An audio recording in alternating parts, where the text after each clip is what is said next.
So about a month ago, I lost a friend who I've been very close to for the last 18 years. Go on. If you had asked me out of anybody I knew who would be the most likely person to be brainwashed, I would never have said him. I know about QAnon. I kind of had a bit of knowledge about them before all this happened. I found all these claims about killing babies and children to harvest, I think it's adrenochrome, the last lady you were speaking to.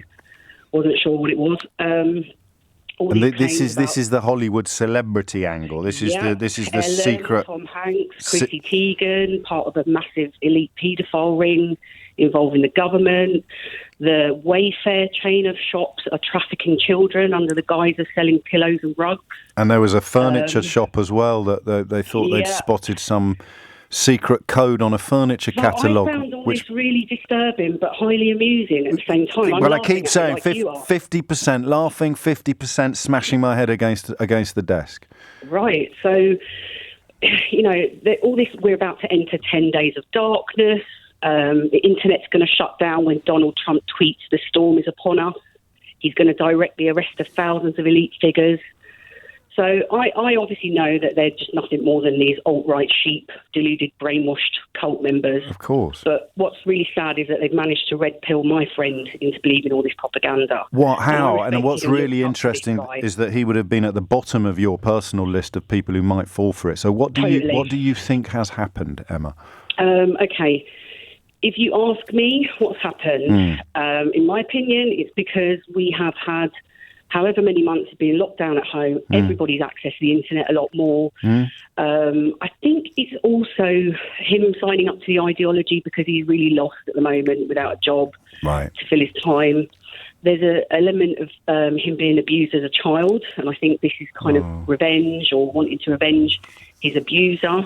But I think groups like this make people feel important and they give you a sense of belonging, like a street gang, maybe. Well, sort of, I know and you don't, a sort of sense of false superiority almost, perhaps. Yes, important. You know, but you know when they're going on these chat rooms and threads and they're commenting or sharing videos or sharing information, they're being kind of bigged up and you know, and you get dopamine from the likes, so it almost becomes a self-fulfilling prophecy, doesn't it? I mean, this is weirdly. He's a someone in these Facebook groups and chat forums. Bingo. He's actually ended his 10-year relationship with his boyfriend and stopped speaking to his brother because they both challenged his belief system.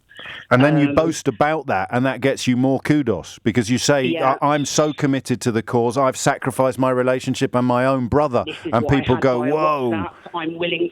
I'm willing to end hundreds more friendships if this is what it takes. But the most upsetting thing for me, before I approached him, I looked up how to deal with a friend who's been brainwashed. Okay. There's lots of articles online, there's lots of YouTube videos. Right. And it warns you that the person will lash out if they feel challenged. Yes. Because they're in the mode of trying to protect the group or the perpetrator of their brainwashing. And he did all of that, and I expected that. Right. He attacked me as a mode of defence. So what he did was he turned it around and he started to assassinate my character, brought up some really petty stuff from the past. And then he ended this rant by saying, like I said, he's prepared to lose hundreds more people because he's made new, stronger connections in his new community. That I no longer offer anything of value to his life and that I'm dead wood. But the crazy thing is, James, I would forgive and forget if he realised in a few months' time that this has all been a waste of his time. That's not crazy. That's not crazy. That's being a friend. It's really sad, and it does detract from real individual cases of child abuse. I used to work in child protection myself. Yes. So I just want to say, anyone who's listening, please, guys, watch out for your friends who are falling victim to this. It's heartbreaking to see someone you care about subscribing to this baseless, evidence-free ideology. And would we call it an ideology? I mean, it's more like a cult, isn't it? Not an ideology. Yes, yeah.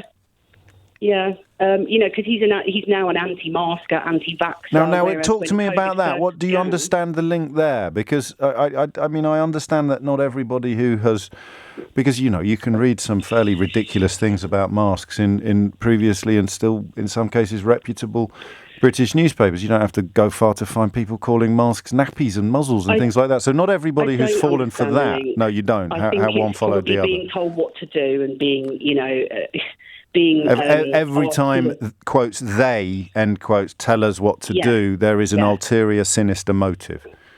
People don't like to take responsibility for their actions, do they? And have some accountability that we all do the same thing. We all work together. We can make this COVID go away. It's about, the establishment telling you what to do and not wanting to go along with that. Yeah. That's the link I understand it anyway. Oh, I feel for you. I really do. It's left a gap in your life, hasn't it, this? Yes and no. I believe the people that are meant to be in your life are going to be in it. And, I'm a big believer in fate. And if someone's not meant to be in your life, something will happen to remove them. And this is obviously it. Well, that's a very I like that attitude. Very philosophical, fatalistic. But of course, I'm sure that you wouldn't have looked up how to help that person unless you had wanted to. And unfortunately, none of us have yet found the tools that might have done.